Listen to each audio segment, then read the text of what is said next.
aquí tenim la millor mare del món, no la pitjor. Com ha anat, Perquè us he de dir que les mares i els pares, quan eduquem, sempre ho fem el millor que podem. És una cosa infal·lible.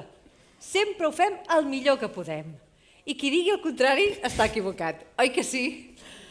Parlem dels pares i de les mares. Pares i mares massa implicats, poc implicats?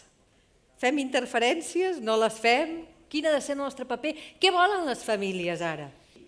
Què hem de fer? Doncs, en primer lloc, alliberar-nos i sortir de l'armari i dir, ho intentem fer molt bé, ho prometem, ho jurem per tot el que calgui, però la veritat és que moltes vegades, la majoria de les vegades, sentim que ho fem fatal, que l'espifiem, i això també té molt a veure amb la relació que tenim amb l'escola, amb el nostre centre educatiu, perquè tenim en aquests moments dues tensions, jo crec que en aquests moments els progenitors i progenitores, que és, per una part, som una generació de sobrats, no? Sí, que ens pensem que ho fem tot molt bé, que els hi podem dir als mestres què és el que han de fer, perquè nosaltres sí que en sabem, com són els nostres fills, no ells, que no el coneixen, que no saben què fa a casa, que em diuen es porta bé a l'escola però no saben què fa a casa. I per l'altra, aquest sentiment de ho estic fent fatal, m'estic equivocant, no? I per tant, el primer que hem de fer és com alliberar-nos una mica d'aquest sentiment de culpa i caminem més lleugers i amb bastant més sentit de l'humor i tenir aquest diàleg amb l'escola a partir d'aquí. Perquè passen coses meravelloses.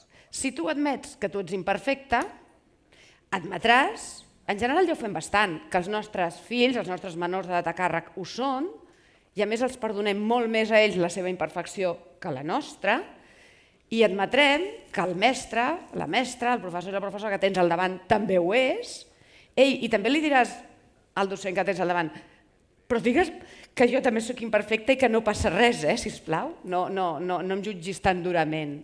I jo crec que a partir d'aquest reconeixement i d'aquesta relació horitzontal les coses poden començar a rotllar una miqueta millor.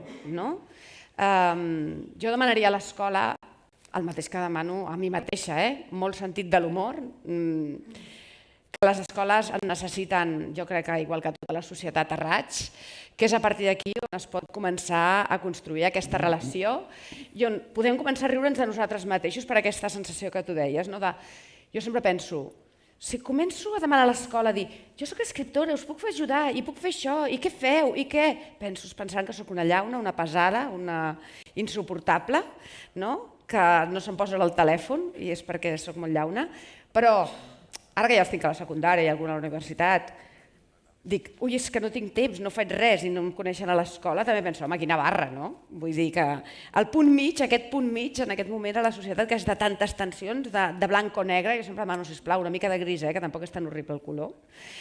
Així que una mica de punt mig i com de comprensió mútua. I que si som pesats, és amb carinyo.